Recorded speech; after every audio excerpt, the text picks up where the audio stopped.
गीता 18 के श्लोक नंबर 62 में भगवान स्वयं कह रहे हैं कि अर्जुन उस परमेश्वर की शरण में जा जिसकी कृपा से परम शांति व शाश्वत स्थान अर्थात सतलोक को प्राप्त होगा।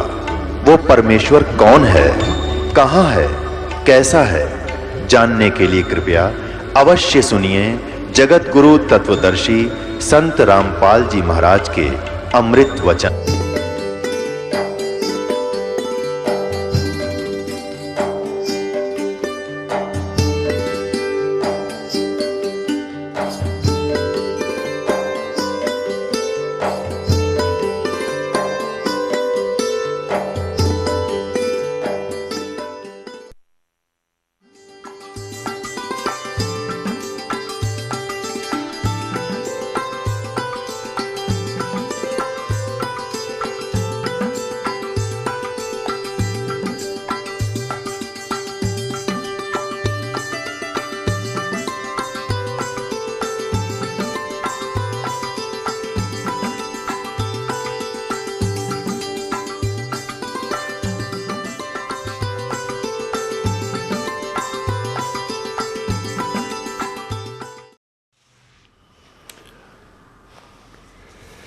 परमपिता परमात्मा पूर्ण ब्रह्म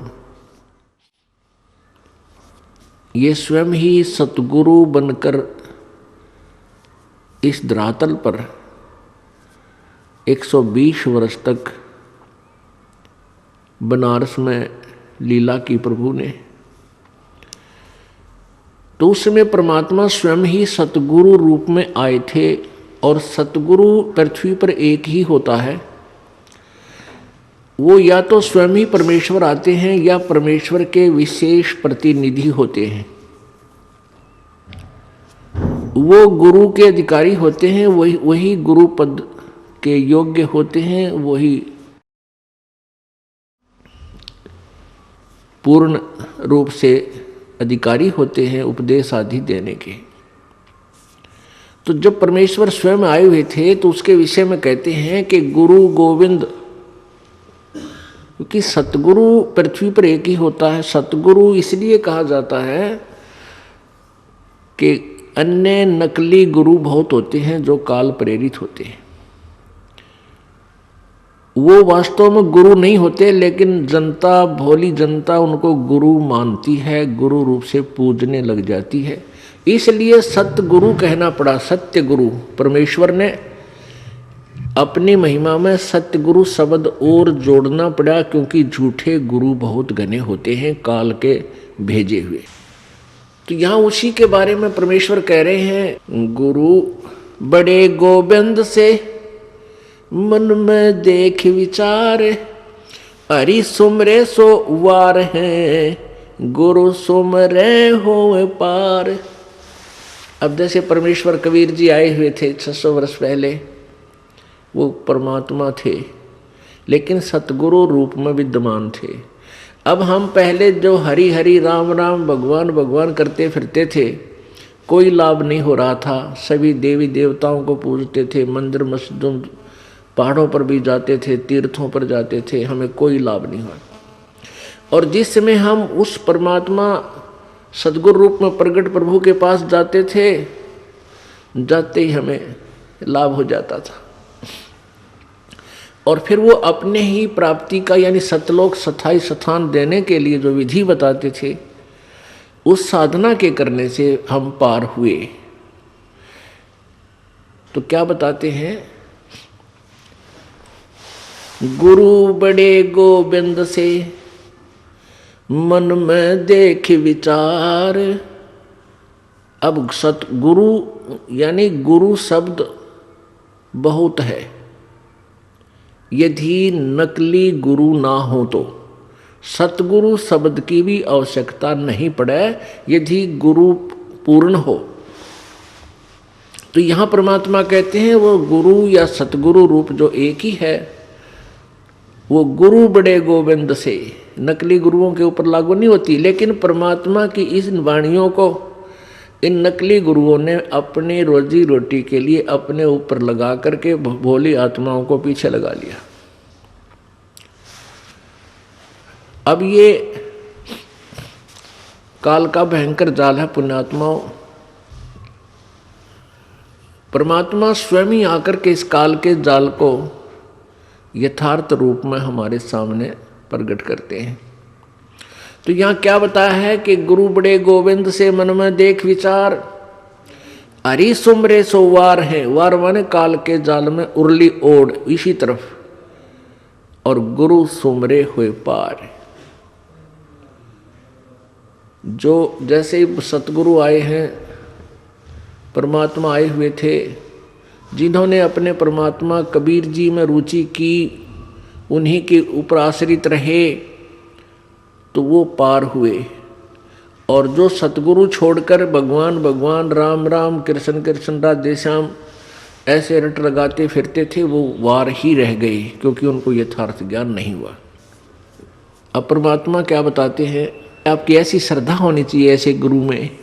जय इब के सतगुरु मिले, जय इब के सतगुरु मिले, सब दुख आखुरो, चरणों ऊपर शीश धरूं, कहूं जो कहनी हो। कबीर साईं मिलेंगे, पूछेंगे कुशलात, आज अंत की सब कहूं अपने दिल की बात।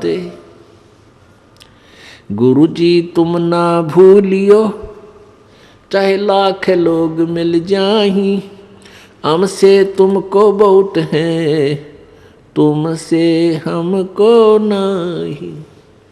कबीर तुमरे विसारे क्या बने, मैं किसकी शरण में जाऊं, शिव ब्रंच मुनि नारदा, इनके हृदय भी न समाऊं। अब गुण किए तो बहुत किए, करत न मानी हार, बावे बंदा बख्श दियो, बावे गर्दन उतार। अब गुण मेरे बाप जी, बख्शो गरीब निवाज, जो मैं पूत कपूत हूँ, बोहर पिता को लाज। मैं अपराधी जन्म का, नख सिख बरे विकार, तुम दाता दुख भंजना, मेरी करो संभार।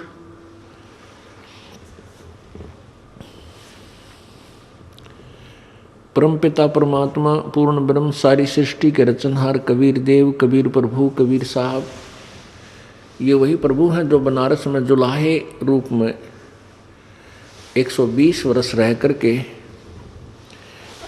अपने यथार्थ ज्ञान को समझाकर सहशरीर आए थे, सहशरीर चले गए। तो उस परमेश्वर ने हमें समझाया है, क्या बताया है कि जिस समय तुम्हें सतगुरु प्राप्त हो जावे, पूर्ण संत मिल जावे,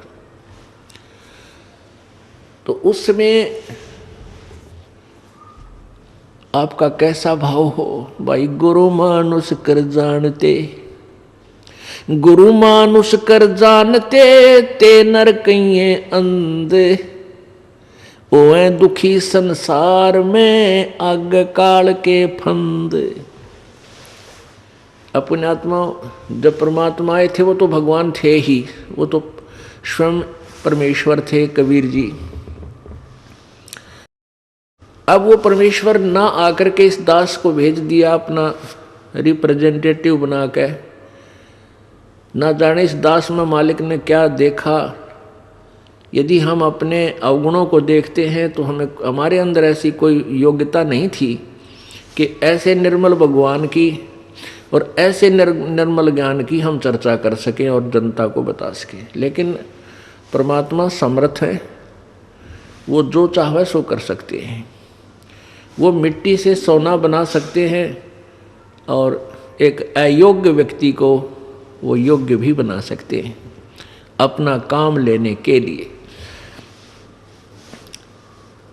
तो उस परमात्मा ने अपने इस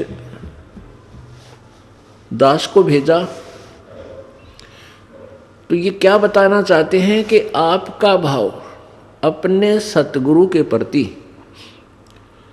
भगवान तुल्य हो, तब आप सफल होंगे। अपने आत्माओं, अब तो ये दास बैठा है, यदि यहाँ परमात्मा इसी मानव शरीर तो है ही उनका, क्योंकि बनारस में 120 वर्ष रहे, और अब भी वो आ जाते। जो हम चित्र देखते हैं प्रभु का, ऐसा चित्र नहीं है। वो तो ना जाने कितने स्वरूप हैं उस मालिक के, वो किसी भी रूप में आकर के अपना ज्ञान बताता है, अपनी प्यारी आत्माओं को अपने चरणों में लगा के भक्ति करवा के सतलोक ले जाता है। अब आज हम भगवान की तलाश कर रहे हैं, और परमात्मा क्या अनमोल वस्तु है, क्या अनमोल है, कितना उसके अंदर गुण है। यदि आज हमें वो मिल जाए, आपके सामने आ जाए, तो आपकी क्या स्थिति होगी। एक बार सोचना, जो भक्त आत्माएं हैं गहराई से सोचे। अब जैसे भूखे को भोजन सामने मिल जाए और निर्धन को सामने धन की थैली नजर आवे, तो कैसी तड़फ होगी उसकी। प्यासे को पानी मिल जावे तो कैसी श्रद्धा करेगा, टूट कर पड़ेगा उसके ऊपर। धन है तो ठाकर सीने का न्यू देख कर भाग लेगा, छुपा जो कि तो इसने कोई देख ना ले। और सामने भोजन है तो ऐसी सब टूट के पड़ जाएगा, फटाफट खाएगा, अपनी जान बचाएगा।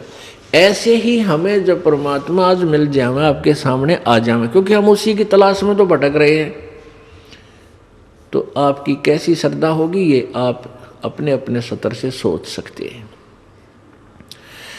अब वो भगवान यहाँ आ जाए, अरदास के स्थान पर बैठकर सत्संग करने लग जाए, क्योंकि ज्ञान तो देना ही पड़ेगा उन्होंने, तो आपकी कैसी भावना होगी। आंखों में आंसू हो, हृदय में प्यार हो, और कोई भी अवगुण हम भगवान में देख नहीं सकते, क्योंकि भगवान में अवगुण होता ही नहीं। तो यहाँ हम इसी दृष्टिकोण से परमात्मा के भेजे हुए इस दास को आपने ऐसे ही देखना है, ऐसे विचार रखने, ताकि आपकी आत्मा परमात्मा पाने योग्य बनी रहेगी, उसमें मैल नहीं आवेगा।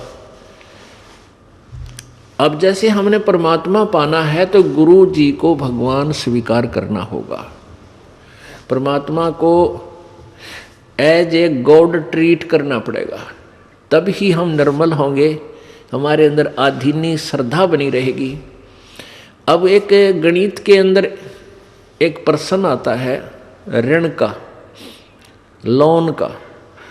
उसमें क्या होता है कि मूल धन ज्ञात करना होता है,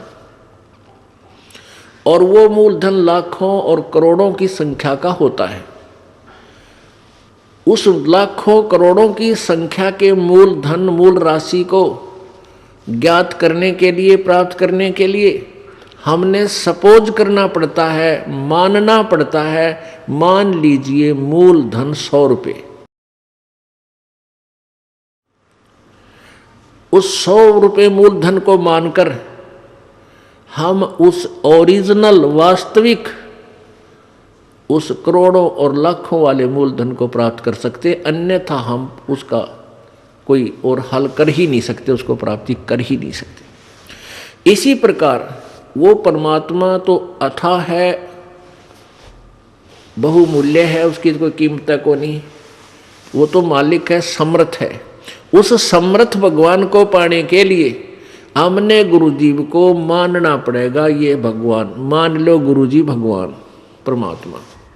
तो इस दास को, यानी अपने गुरुजी को परमात्मा मानने से एक छोटी सी राशि है 100 रुपये, लाखों और करोड़ों की तुलना में, फिर भी उसके बिना वो लाखों और करोड़ों वाला मूलधन आपको प्राप्त नहीं हो सकता, कभी नहीं हो सकता। आप जी ने अपने गुरुजी को भगवान मान लेना चाहिए। और भगवान मानने के बाद फिर हमारी कैसी प्रक्रिया उनके सामने होगी। सामने भगवान खड़े हो तो आप क्या झूठ बोल दोगे? आप क्या बीच, जैसे कोई मर्यादा तोड़ के आया हुआ है, भाई शराब पी ली आदि था, बीड़ी पी गया या कोई और आन उपासना कर ली, किसी भी कारण से नाम खंडित किया है, यानी भक्ति मार्ग से भ्रष्ट हुआ है, और फिर यहाँ आता है। एक दो भक्त देखे हैं जर्दा खाते हैं, तम्बाकू खाते हैं, बीड़ी भी पीते हैं, और यानी मर्यादा को भंग भी करते हैं और आश्रम में आते रहते हैं। तो उनको ये सोचना चाहिए कि आप कहाँ जा रहे हो, गुरुजी भगवान के पास जा रहे हैं, और परमात्मा अंतर्यामी होता है, सारी देख लेता अंदर से। ऐसे आपके मन में ये भावना होनी चाहिए। तो फिर आप जब गुरुजी को भगवान मान कर जाओगे तो आपके हृदय में ये भी होगा कि परमात्मा अंतर्यामी है और तेरे अंदर के दोष से परिचित है, इसलिए अपने दोष को उजागर कर दूं, बता दूं, उसका समाधान हो जाएगा, उसको दोबारा उपदेश दे दिया जाएगा। नहीं तो आता रहेगा, जाता रहेगा, व्यर्थ में अपना पैर घिसाई करता है, या कोई लाभ उस व्यक्ति को नहीं होगा। ये एक खेल का मैदान है, ये परमात्मा वाला अखाड़ा है, ये खेल का मैदान है। जैसे बच्चा खिलाड़ी खेल में सेलेक्ट होता है और सेलेक्ट होने के बाद उसको मर्यादा बताई जाती है कि तुम ये फाउल हो जाएगा यदि तुमने ऐसा किया तो, और वो खिलाड़ी फाउल हो जाता है, कोई नियम तोड़ देता है, उसको फाउल कर देते, बाहर निकाल देते हैं। इसी प्रकार आप जो मर्यादा भंग कर दोगे, आप फाउल होगे तो आप वार कर दिए।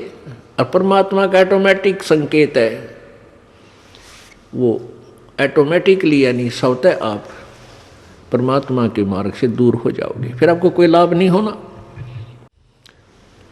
तो क्या बताते हैं प्रभु, हमारे लिए ये अमृतवाणी छोड़कर गए हैं। गुरु मानुष कर जानते ते नर कहिए अंध, होए दुखी संसार में आग काल के फंद। गुरु गोविंद दोनों खड़े किसके लागू पाए, बलिहारी गुरु आपना जिन गोविंद दियो मिलाए। अब देखो कितनी प्यारी वाणी है परमात्मा की। इसको समझना है कि एक तरफ गुरुजी खड़े हैं, दूसरी तरफ भगवान। आप किसके चरणों में लगोगे? स्वयं ही उसका उत्तर भी दिया है कि मैं तो अपने गुरुजी के चरणों में लगूंगा, क्योंकि उन्होंने ही मुझे भगवान मिलाया है। गुरुजी नहीं होते तो भगवान सौकोश था मेरे तक। अब जैसे एक एग्जाम्पल देते हैं, उदाहरण आपको देते हैं। जैसे हमने जल को समझ लिए भगवान, एक प्यासे को जल की आवश्यकता है, तो हम प्यासे हैं प्रभु के, हमें उस प्रभु रूपी जल की आवश्यकता है। तो जल तो समझो भगवान, और एंड पंप समझो गुरु। एंड पंप जो नल होता है, जैसे हाथ से चलाते हैं उसको समझो एक, ये तो हमारे गुरु हैं, और उन्होंने पानी मिला दिया, हमें पानी प्राप्त करा दिया। तो पुण्यात्मा परमात्मा कहते हैं, कबीर हरि के रूठता गुरु की शरण में जावे, कहे कबीर गुरु रूठ गए तो हर ना होत सहाय। अब पुण्यात्माओं, जैसे जिस प्राणी के पुण्य अधिक होते हैं तो वो सुखी नजर आता है, उसकी बढ़िया नौकरी भी होती है, व्यवसाय अच्छा होता है, या अपना कोई कार्य बहुत अच्छा होता है, बच्चे भी ठीक हैं, अच्छा उसका जो है ठीक व्यवस्था बनी हुई है, तो सब ये कहते हैं भाई इसका राम राज्य है, इसका भगवान प्रसन्न है इसके ऊपर। और जिसके ऊपर आपत्तियों पर आपत्ति आ रही है, वो स्वयं कहता है कि मेरा राम रूठ गया, मेरा भगवान रुष्ट हो गया, मेरा भगवान रुस गया, इसलिए मेरे ऊपर दुख आ रहे। तो पुण्यात्माओं, पुण्य से सुख होता है और पाप से दुख होता है। जिस व्यक्ति के पुण्य समाप्त हो गए और पाप बढ़ गए, उसको दुख शुरू हो गया। आपके पुण्य अक्षीण होने से आपको दुख शुरू हो गया।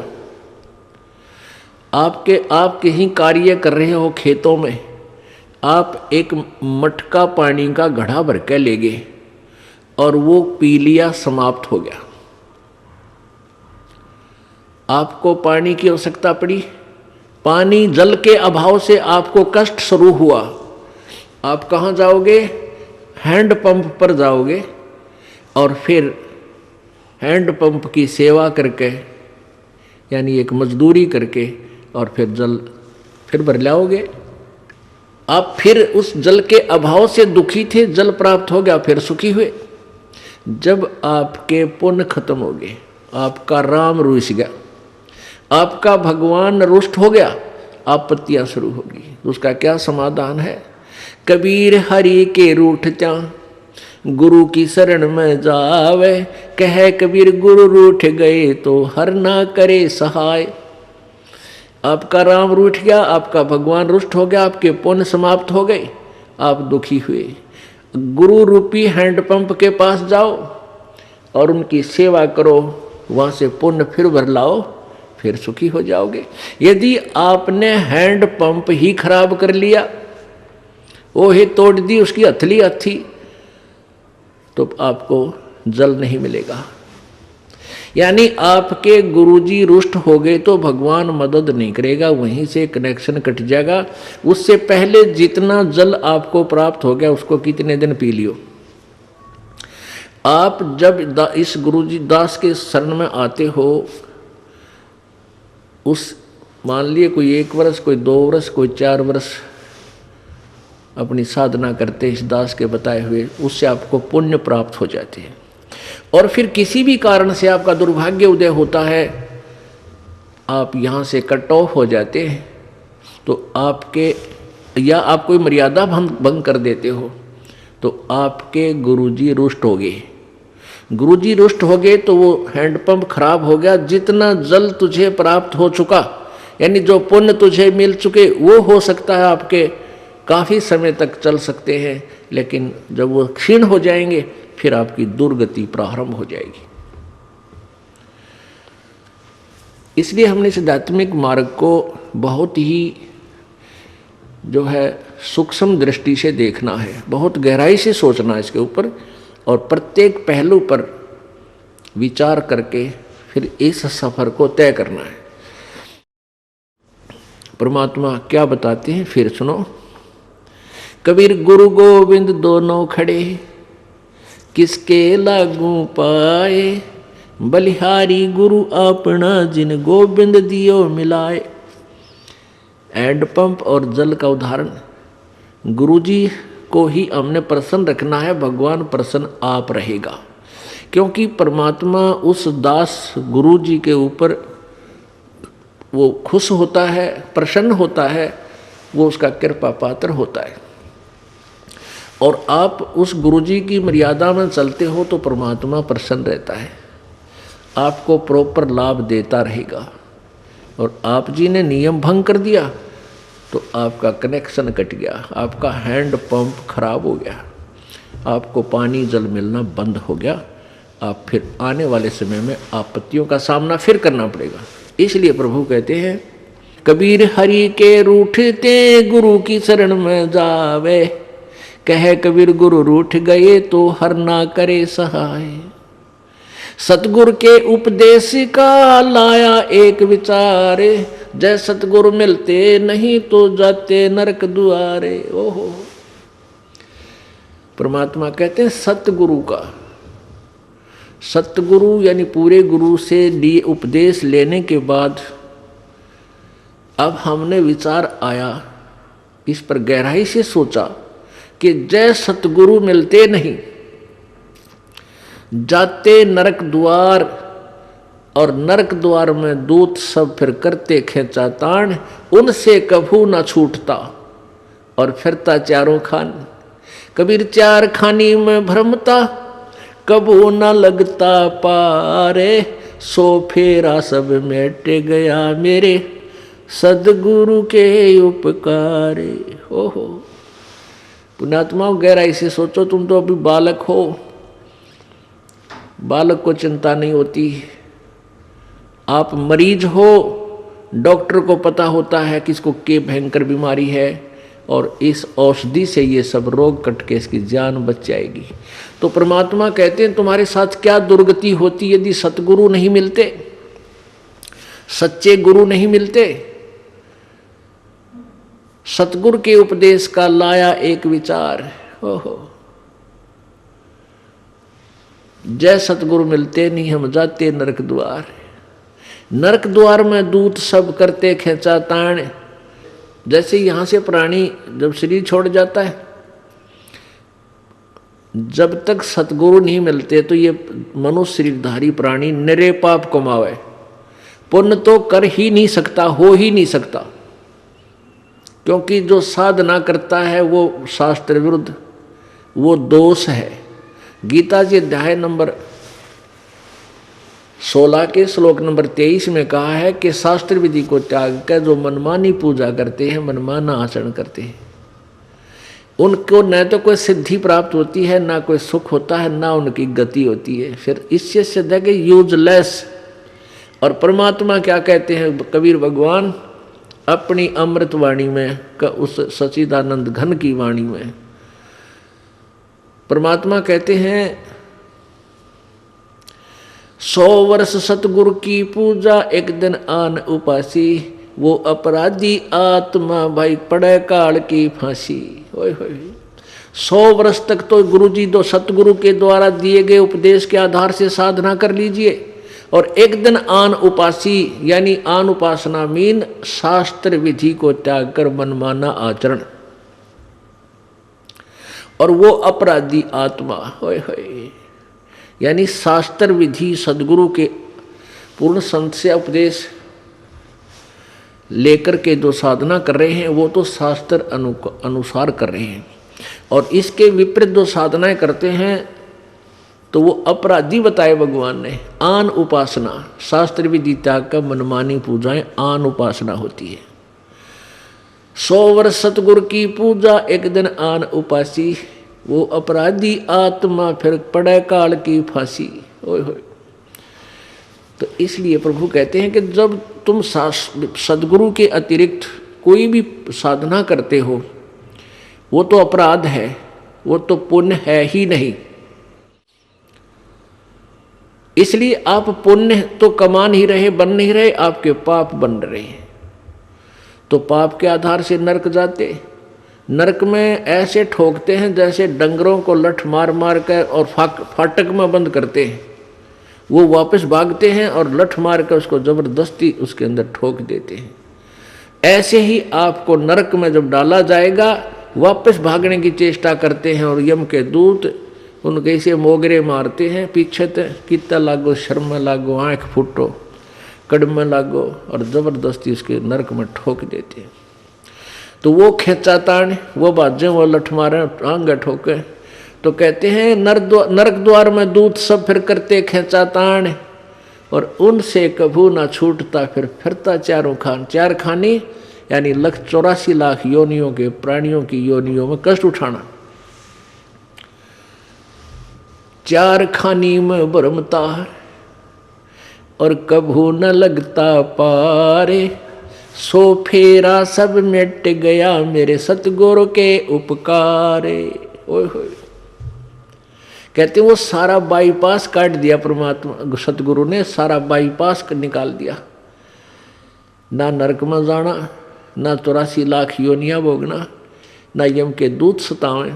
तो कितना सुख दिया प्रभु ने, गुरुदेव ने, यानी सतगुरु के उपदेश से जो उन्होंने मार्गदर्शन हमें दिया, नाम दिया, उससे हमें कितना लाभ हुआ। सब फेरा मिट गया वो सतगुरु के उपदेश। अब परमात्मा कहते हैं 7 समुद्र की मसी करूं, लेखनी करूं बन राय, धरती का कागज करूं, गुरु गुण लिखो न जाए। ओए होए लिख के दिखाओ गुरु जी का गुण। अब इस उपकार का गुण लिख कर दिखाओ। कहते 7 समुद्र की इंक बना लूं, स्याही, और सभी वन जितने भी वृक्ष पेड़ पौधे इनकी काट काट के छोटी छोटी कलम बना लूं। एक पेड़ में एक 1,00,000 कलम बन जा।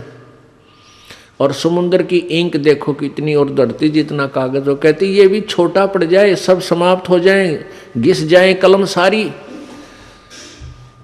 गुरु गुण लिखो न जाए। अब विचार करके देखो, 84 लाख प्रकार की योनियों में हमें धक्के खाने थे। कुत्ते की योनि, कुत्ते के जीवन पर विचार करो पुण्यात्माओं। आज हमें डर नहीं लगता क्योंकि हम बालक हैं, हमें ज्ञान नहीं है। हम नहीं डरते, हमें भय नहीं लगता कि हम कुत्ते बनेंगे, गधे बनेंगे, सूअर बन जाएंगे, क्योंकि हमें ज्ञान नहीं है। और ज्ञान बिना डर नहीं होता। अब छोटा सा बालक होता है, अबोध बच्चा, बिजली के करंट वाले तार को भी पकड़ लेता है। उसमें स्पार्क हो रहा होता है, स्पार्किंग होती है, उसमें आपस में चिंगारियां सी उठती हैं। वो उसको एक अच्छी वस्तु मानकर उसको ग्रहण कर लेता है, क्योंकि उसको पता नहीं कि कितनी भयंकर वस्तु है, और वो मृत्यु को प्राप्त हो जाता है। ऐसे ही बच्चा सर्प, एक माई बता रही थी कि मेरे लड़के ने, मेरी बेटी के लड़के ने सर्प पकड़ लिया और सर्प ने उसको डस दिया। उसका सारा हाथ सूज गया उसमें। फिर डॉक्टर को दिखा कि इसको तो सर्प ने डस लिया। तो उससे पूछा कि भाई कैसा था? कहता लंबा लंबा, पूछ जैसा, भैंस की पूछ जैसा था। अब उसको पता नहीं था ये इतनी भयंकर वस्तु है, बालक था। तो पुण्यात्माओं, अब आप बालक हो, बच्चे हो, इतने बहुत बालक हो, आपको डर नहीं। और जब वो बच्चा बड़ा हो जाता है, उसको ज्ञान हो जाता है ये सांप इतनी भयंकर वस्तु है, सर्प, और बिजली कितनी खतरनाक है, ये जानलेवा है, तो फिर कभी जब वो बड़ा हो जाता है, यानी उसको ज्ञान हो जाता है, और कहीं ऐसा तार नीचे गिरा हो, वायर, और वो स्पार्क कर रहा हो, आप भी दूर भाग जाएगा और दूसरों को भी कहेगा दूर हो लो, दूर हो लो, दूर हो जाना, इसमें करंट है, ये मार देगा। ऐसे ही सर्प दिखाई देगा तो दूर भाग जाएगा, और कोई बताएगा इधर मत जाना, देखो वो सर्प है। तो पुण्यात्माओं, जिस समय आप सियाणे हो जाओगे, ज्ञान में बड़े हो जाओगे, आपको ज्ञान हो जाएगा, फिर आपको नींद आना बंद हो जाएगा। आपको इतना डर लगेगा कि हम कुत्ते बन जाएंगे, हम गधे बन जाएंगे, हे भगवान। तो फिर आपका भक्ति में मन घना लगेगा। इसलिए ज्ञान आपको इसलिए करा जाता है कि आप इस योग्य हो जाओ, ये समझो कि हम यदि ये क्रिया नहीं करेंगे तो हम इस दुख का सामना करना पड़ेगा। अब क्या बता रहे हैं परमात्मा कि एक कुत्ते की योनि को देखो। ओहो, अब ये शीत लहर चले थी, ऊपर से धुंध और वर्षा की बूंदें आवे थी, और वो कुत्ते राम बाहर गली में बैठे थे। पहले वो कभी मनुष्य थे, और मनुष्य जीवन में ये सुविधाएं प्राप्त होती ही होती हैं, ये नियम है ईश्वर का। ये जो सुविधाएं आपको प्राप्त हैं, इनको आप बहुत कुछ मान बैठे हो, और इन सुविधाओं के उपलब्ध होने से आप भूल जाते हो भगवान को, ये गलती कर जाते हो। और अब आपका यकीन नहीं होता, चाहे कितनी बाणी सुन लो, बहुत देर से वो ये ज्ञान आपको डर लगने लगेगा, बहुत काफ़ी सत्संग सुनने के बाद, और भक्ति साथ में प्रवेश हो जाएगी, उससे ये ज्ञान आपका हृदय में डटा रहेगा। फिर आप डरा करोगे, अरे तेरा गजब भैया, ये भगवान है, कुत्ते बन के और ये दुख उठाने पड़ते। आज शराब पी करके और थाली का ठोकर मारते हैं, फेंक देते हैं थाली को, बड़ी बड़ाई भोजन से तैयार थाली को फेंक देते हैं, और उसकी पत्नी बैठी बैठी रो रही होती है। 2 घंटे लगा कर रोटी बनाई, पति देव आवेंगे, भोजन खावेंगे, और पति देव आया टीटी बन के, खाना धर दिया, पर दिन में बैठा रहेगा, वह कहीं खाना खा ले। अब वो सोच है नहीं उसको, क्योंकि तो शराब में टन होया बैठा है। फिर वो ये कहेगी तो मत पिया कर, रोज पी का, आपने शर्म नहीं आती। बस इस बात से वो टीटी फिर चिढ़ जाता, थाली फेंक दे, पत्नी ने भी कूट दे, टीवी भी फोड़ दे, यानी पता नहीं क्या नुकसान कर दे। अरे वो कुत्ता बन गया, वो दुष्ट आत्मा। अब कुत्ते की योनि पाके कहाँ बैठा, गली में, और सारी रात भौंके, क्यों उसमें ऐसी नेचर दे दी भगवान ने। सारी रात भौंकते भौंकन से उसको भूख लगा है। सुबह उठकर फिर कहाँ जाता है, वो रसोई की तरफ सरकता है, किसी के दरवाजे को खुला देखकर रसोई की तरफ भागता है, क्यों मैं कहा उसने अन्न की। अब उस लाट साहब ने कौन जान देगा रसोई में, कोई मारे लठ टांग के ऊपर लाग गया। आध घंटे तक रोए, बाहर गली में खड़ा हो गया, ट्या ट्या। और फिर दूसरे घर में सरके धीरे धीरे, हो सकता है उसके बाग में वह लठ मिला या टूक मिला।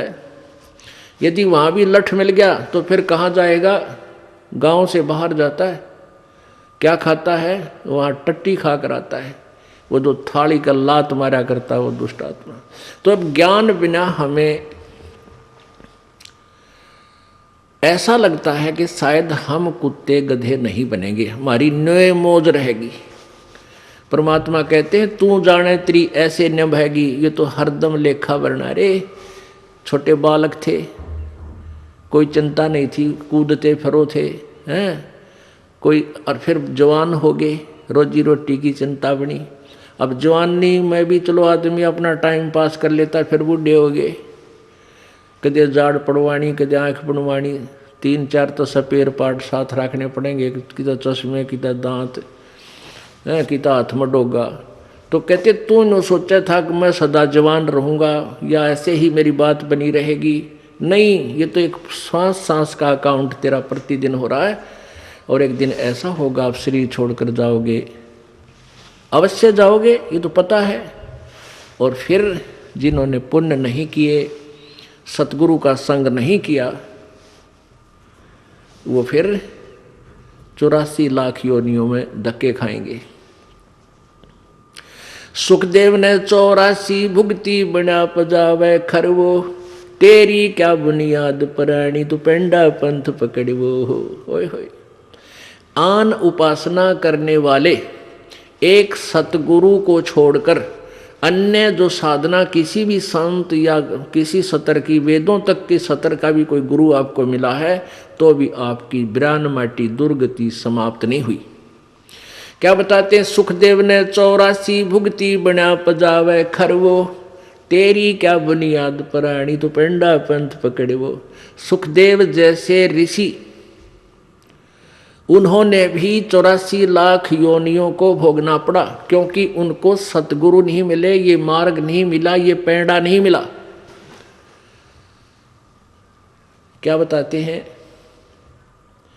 कोट जन्म तन भरमत हो गए, कुछ ना हाथ लग्या रे, कुकर सुकर खरबा बोरे, कौआ हंस बुगारे। कोट जन्म तू राजा की, ना मिटी न मन की आशा, भिक्षुक होकर दर दर घूम लिया, मिला न निर्गुण रासा। अब क्या बताते हैं कबीर परमेश्वर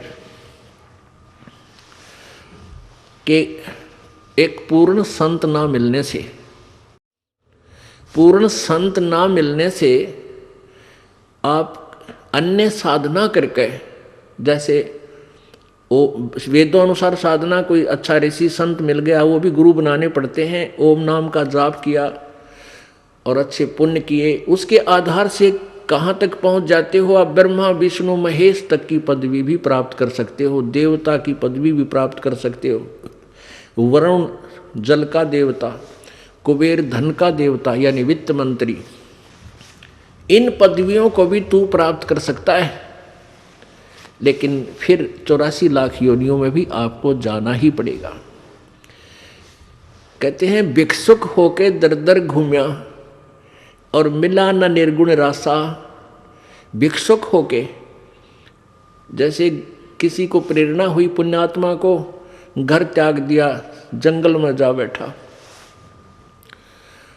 वहाँ से क्या करते थे कि जंगल से गांव में आते थे, नगर में, वहाँ से एक बार भिक्षा मांग लेंगे और शाम न खा ली और सुबह भी वही रख दी, सुबह बासी जैसी मिली वो खा ली, और फिर भी बच गई तो उसको कहते सुखा लेते थे। शाम ने फिर उसी में थोड़ा बहुत खा के काम चला लिया। और इतनी साधना भी की कि कहीं तेरी भक्ति में बाधा ना पड़े, थोड़ा खा करके अपनी भक्ति करता रहो। उस भक्ति के आधार से इतने इंद्र कुबेर ईश की पदवी स्वर्ग का राजा इंद्र भी बन गया तू, लेकिन ये जन्म मृत्यु और 84 लाख योनियों का तेरा कष्ट मिटा नहीं, क्योंकि तुझे वो मार्ग नहीं मिला।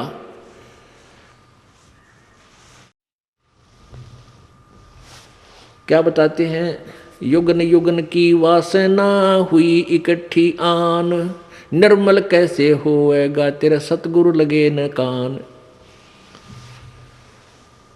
इसलिए परमात्मा कहते हैं कि सुखदेव ने 84 भुगती, इतनी अच्छी साधना करने वाला व्यक्ति भी 84 लाख योनियों में गया।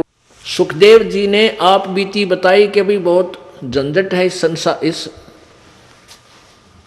जो है संसार में। एक बार मैं गधे की योनि भोग रहा था और मेरे स्वामी ने मुझसे इतना कार्य लिया, इतना कंजूस था वो, जिसके कारण मैं बहुत प्यासा रहा, अंधा हो गया। भूख प्यास के कारण समय पर आहार भी नहीं चलने दिया, तो मैं अंधा हो गया। अंधा होने के बाद मेरे स्वामी ने मुझे घर से निकाल दिया, 2 मारे लठ और चलता कर दिया। अब मैं एक पगडंडी पकड़कर उसके ऊपर से जा रहा था, आगे एक नाला आ गया, उस नाले में मेरे अगले पैर जाने लगे। मैंने जंप लगाना चाहा, कूदना चाहा, तो बीच में फंस गया। यानी गर्दन अगले से थोड़ा ही नाला था, 2-2.5 फुट का, 2-3 फुट का, अगली गर्दन आगे टिक गई, पीछे टिक गया। यानी उसके ऊपर पुली बन गई, मेरी पुल बन गया। अब वहाँ दूरी ज़्यादा थी शहर से, इक्का दुक्का व्यक्ति आता था, मुझे किसी ने नहीं निकाला। मेरे ऊपर पैर रखे कमर पर, पार हो जा, मेरा पुल बना लिया। और मैं तड़फ तड़फ के भूख प्यास से कई दिनों तक तड़फ तड़फ के मृत्यु को प्राप्त हुआ। अब कहता मुझे वो याद आती है, वो दुख मेरा, मुझे दृष्टिगोचर हो रहा है, मुझे याद रह गई इस दुख की। अब मैं भगवान गणा बजता हूँ, परमात्मा को बहुत याद करता हूँ। लेकिन वो परमात्मा को याद कौन से को कर रहे थे, वो उनको पता नहीं था कि कौन परमात्मा है जो 84 लाख योनियों को दुख को खत्म कर सकता है। अब परमात्मा परमेश्वर अपने ही महिमा आप ही बताते हैं, तुम कौन राम का जपते जापम और ताते मिटे ना ये तीनों तापम। तुम कौन से भगवान की भक्ति कर रहे हो जिसे तुम्हारे ये दुख नहीं मिट रहे। अब जैसे 3 ताप होते हैं, दैहिक, दैविक और आध्यात्मिक। अब जैसे दैहिक ताप जो है, अंधा हो जाना, गूंगा बहरा हो जाना, कोढ़ लग जाना और कोई बीमारी बन जाना, कोई रोग हो जाना, ये दैहिक रोग हैं। कोई सर्प ने डस देना, ये दैहिक जो दोष ताप हैं।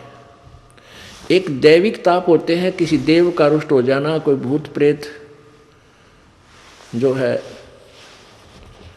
की पीड़ा से दुखी होना, ये दैविक ताप होते हैं। एक अध्यात्म होते हैं जो रॉन्ग साधना करने से, जैसे उससे आपको कष्ट होता है और आप किसी के ऊपर जंतर मंतर करके किसी को कष्ट करते हैं, या दूसरा आपके ऊपर जंतर मंतर करके आपको दुखी करता है। तो कहते हैं ये तीनों ताप भी पूर्ण परमात्मा से ही, जैसे कोई किसी को श्राप दे देता है, तो ये तीनों ताप तुम्हारे कभी समाप्त नहीं हो सकते, क्योंकि तुम उस पूर्ण परमात्मा की साधना नहीं कर रही। अब प्रसंग चल रहा था कि 7 समुद्र की मसी करूं, लेखनी करूं बन राय, धरती का कागज करूं, गुरु गुण लिख्यो न जाए। अब एक कुत्ते की योनि में कितना कष्ट, और ऐसी कुत्ते ही की योनि के जीवन मनमाना आपको कई भोगने पड़ जा। फिर गधे की शरीर में आपको कितना कष्ट, और फिर बैल के शरीर में कितना कष्ट। नर से तू पशुआ की जय, गद्धा बैल बनाई, ये 56 भोग कहाँ मन बोरे है, कित कुरडी चुगने जाई। सिर पर सींग दिए मन बोरे, धूम से मच्छर उड़ावे, कांधे जुआ जोते कुआ, फिर जो का भुस खावे। फिर पीछे तू खर की जगह, कुरडी चुगने जावे, टूटी कमर पजावे, चढ़े तेरा कागा मांस गिलावे। अपने आत्माओं, ये बातें जो परमात्मा ने स्वयं आकर के हमें सुनाई हैं, कही हैं, ये कोई बालक नहीं थे वो कि वैसे ही कह सुन गए, नहीं। इनके ऊपर आपने बहुत गहराई से सोचना पड़ेगा। क्या बताते हैं कि आदमी जो सतभक्ति नहीं करता तो फिर क्या होगा, सतगुरु नहीं मिलते। नर से तू पशुआ की जय, गद्धा बैल दीजय बैल बनाई, और 4 पैर जंगल में डोले, तेरा तो ना पेट भराई।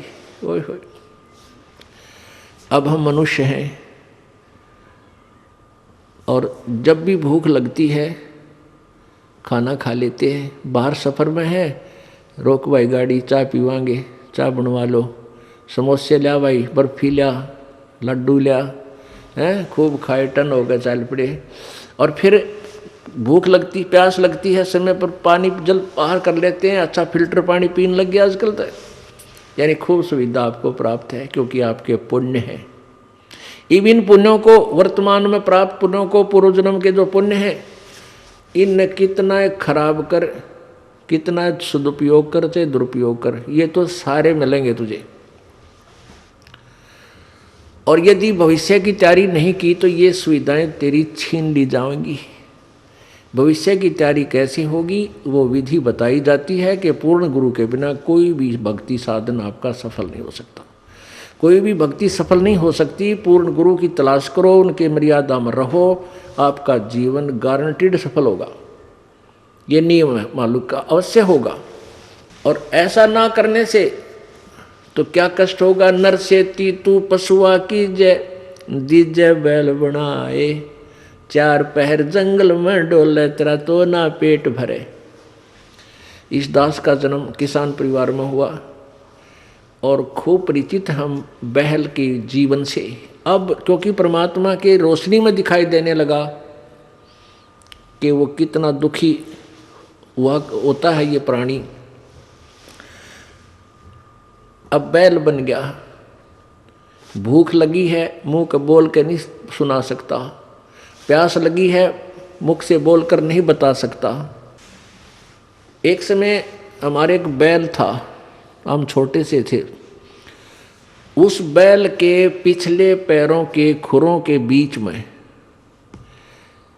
एक कील लगी, एक इतनी लंबा लोहे की कील थी और वो पिछले पैर में घुस गई। सुबह अंधेरे में हाली लेकर गया था खेतों में, तो किसी ने वो कील कंडम समझ के गली में फेंक दी और वो बैल के पैर में चल गई। अब बैल डले पत्थर कंकर लग के वो अंदर घुस गई, कती ऊपर कुछ नहीं दिखे और पैर से बैल लंग करने लगा, लंगड़ाने लगा। तो आली आपस में ये विचार किया करते थे, भाई बैल के कभी ऐसे लंग हो जाती है तो क्या बताया करते कि उसको रोकना नहीं चाहिए, बैल को काम लेते रहना चाहिए, क्योंकि उसकी नस पर नस चढ़ गई है और नस पे नस चढ़ जाने से, रोक देने से वो ज़्यादा हानि होती है, चलते रहने से वो ठीक हो जाता है। इस दृष्टिकोण से हाली ने सोचा कि इसके नस पे नस चढ़ गई, पैर की नाड़ी पर नाड़ी चढ़ गई और इसको चलाते रहना। शाम तक चलाते रहा, बैल ने ना चारा चरा ना जल पिया और शाम तक पैर सूज गया, सोजन आ गई। शाम ने आके खड़ा हो गया, एक 3 पैरों से चल रहा बेचारा, आते ही बैठ गया, सुबह उठा नहीं, इतनी पीड़ा थी उसको। अब पहले पुराने समय में 40 वर्ष पहले एक ऐसे ही वहाँ ट्रीटमेंट होया करते गाँव में। कोई व्यक्ति बुलाया, उसने कहा कि इसके गोड्डे में बा आ गया, घुटने पे, वहाँ गर्म पट्टी जैसा भी उसकी औषधि थी वह तैयार, उसकी ट्रीटमेंट शुरू कर दिया। अब कील लाग रही पैर में, घुट उस खुरों में, और ट्रीटमेंट हो रहा घुटने का। अब वो बोल के नहीं बता पा रहा मेरा पीड़ा कहाँ है। और जब वो मनुष्य शरीर में होगा वो खूब आंडी पाक रहा था, अन्यों कहता होगा कि उसने देखा भगवान, देखी जाएगी, फिर देख, फिर के देखेगा, गधा बने पाछे, बैल बने पाछे। अब क्या तू क्या देखेगा, हमने तो अब देखना है जो मनुष्य शरीर है, और संतों की वाणी पर अटल विश्वास करके अपना कल्याण करवा लेंगे तो जान बचेगी। 1 महीने के तक वो बैल सूख गया, चारा भी छोड़ दिया उसने, खाना थोड़ा बहुत खावे कभी ना खाए पीड़ा में, और ये बता नहीं पा रहा मेरा पीड़ा है कहाँ। वो अपने आप पक के, वो कील जहाँ लगी थी अपने आप पक के फूटा, उसमें से मवाद निकलन लगा। जब ध्यान गया को हो रहा तेरे की, इसके तो खुरों में कोई गड़बड़ है। फिर उसमें हाथ पर छेड़ा छाड़ी करी, एक व्यक्ति बुलाया, उसने औजार से देखा अगर इसमें कील लगी है, वह कील पर निकाली, इतनी लंबी निकली, तब वो बैल स्वस्थ हुआ। तो पुण्यात्मा उस नालायक ने सोची भी ना थी कभी तेरी ये दुर्गति हो जाएगी। लेकिन ठीक है, हमें ना पता हो पर संत बतावें, सतगुरु बतावें आकर के, सब सदग्रंथ गुणकावें, तो विचार हमने करना चाहिए। तो ऐसा दुख फिर क्या बताते हैं कि सिर पर सींग दिए मन, 4 पहर जंगल में डोले तेरा तो ना उधर बरे।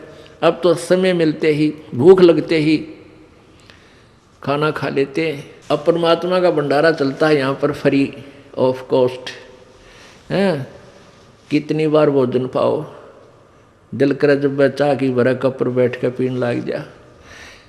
कहीं भी आप घर पे हो, भूख लगती है तभी कहते हो रोटी लाओ, खाना भूख लगी है, चाय बना लो, चाय पी ले, दूध लाओ हैं। और कोई त्यौहार है, ब्याह शादी है, लाडू बर्फी जलेबी खूब डट कर खाओ। लेकिन परमात्मा कहते हैं फिर इस भक्ति ना करने से, सदगुरु की शरण में ना जाने से, नर से तीतू पशुआ की जय, दीजे बैल बनाए, 4 पहर जंगल में डोले तेरा तो ना पेट भराए। ओह, 4 पहर यानी सुबह से लेकर शाम तक, सुबह 6 बजे ले जाते थे, शाम को 6 बजे 12 घंटे खेत में रहेगा, तेरा तो पेट नहीं भरा, क्योंकि भूख लगी होगी। आसपास हरी भरी घास और खेती होगी जो उसका आहार है बैल का, लेकिन वो खा नहीं सकता क्योंकि हाथ में लठ आली के मालिक के कड़ में मारे, जाके चरने की चेष्टा करेगा तो खाने की। समय पर पानी मिलेगा 2 टाइम मुश्किल से, प्यासा मर चाहे भूखा मर। पुण्यात्माओं, अब ये एक सतगुरु का गुण लिखण लग जाओ आप कितने। एक कुत्ते के जीवन को लिखो, फिर गधे के जीवन को लिखो, फिर बैल के जीवन में क्या क्या कष्ट आते हैं वो लिखो। और चीटी हाथी 84 लाख कहते हैं, इन सब से बाईपास निकाला मेरे सतगुरु ने। फिर क्या बताते हैं कि सिर पर सींग दिए मनबौरे, और दूम या पूछ होती है, पूछड़, इस पूछड़ ते मच्छर हटा। अब जैसे आज वर्तमान में तो बहुत सुविधा होगी, ये ऑल आउट लगा लेते हैं भाई, मच्छरदानी ला ली मच्छरों से बचने के लिए, और गर्मी से बचने के लिए पंखा, कूलर, एसी, पता नहीं कितनी व्यवस्था होगी आज। और परमात्मा बंदी छोड़ बताते हैं कि यदि तूने मालिक याद नहीं किया, सिर पे सींग दिए मन बौरे, और एक धूम तो मच्छर उड़ा। अब वो धूम है ना तेरी, वो तो तेरा कूलर, और वो ही तेरा पंखा, और वह मच्छरदानी। और एक आधे कर्म इनकी वह धूम भी कट जाती है, कीड़े पड़ जाए उसमें, वह काटनी पड़े, वह रह जाती है फिर 8-9 इंच की। और फिर उसने ऐसे करता बैठा बैठा, वो सुविधा भी छीन क्रमहीन प्राणी की कि थोड़ी बहुत लंबी धूम होती तो मच्छर उठा लेता थोड़े बहुत। अब क्रमहीन के वह धूम भी कट गई। तो जितने पाप करेंगे हम, उसी की एवरेज में, उसी की रेशो में, प्रत्येक योनि में उतना ही कष्ट। पहले तो गधा, और ऊपर तो अंधा, तो कितने पाप किए होंगे उस प्राणी ने। फिर बैल और दूम कटगी, वो मच्छर भी ना हटा सकता, मक्खी भी ना उड़ा सकता, थोड़ी बहुत कुछ सहयोग था वो भी खत्म हुआ। तो पुण्यात्माओं, इनको घनी गहराई से सोचो और फिर भगवान और गुरु जी की तुलना करो कि हम कितना बाईपास चल रहे हैं। फिर क्या बताते हैं, कंध जुआ जो तैकू कौंधों का भुस खावे। ओहो,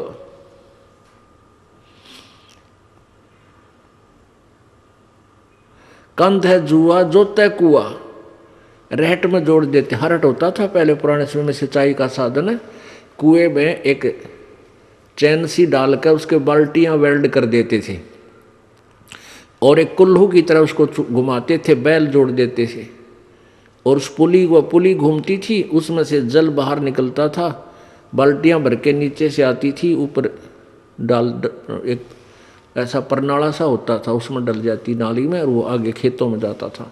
तो बैल को सुबह जोड़ देते, शाम तक वो उसका लठ मारते अपने आप चलता रहता सिंचाई करने के लिए। तो क्या बताते हैं, और फिर उसको भूख लगती तो उसमें पुराने समय की बातें हैं, ये गेहूं का चारा नहीं था, जौ होया करते जौ, और जौ के भूस में इतने तिखे उनके पत्ते होते हैं, नोकेले से, तुस बोलते हैं उनको, कांटे से, और वो तूड़े में होते थे उस भूस में, और वो बैल खाता था। जौ के भूस को बैल जल्दी से खाएगा नहीं, वो तो जब खाएगा जब उसको ये दिख ले तेरी मृत्यु होगी, भूखा मर गया, तब उसको खाता है और कट्टे मुँह में चुभते हैं और ऐसे मुँह करता है धीरे धीरे। हमने खूब देखा ऐसा। तो पुण्यात्माओं, वो दुख उस प्राणी ने कैसे ले लिया? क्योंकि सतगुरु शरण में नहीं गया। मनुष्य जब जीवन था वो भक्ति की को ना।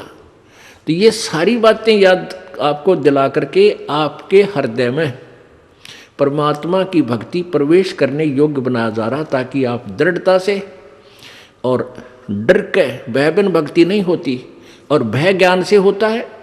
जैसे बच्चे को ज्ञान हुआ सर्प का, तो फिर वो डरने लगा, उससे जान बचा ली।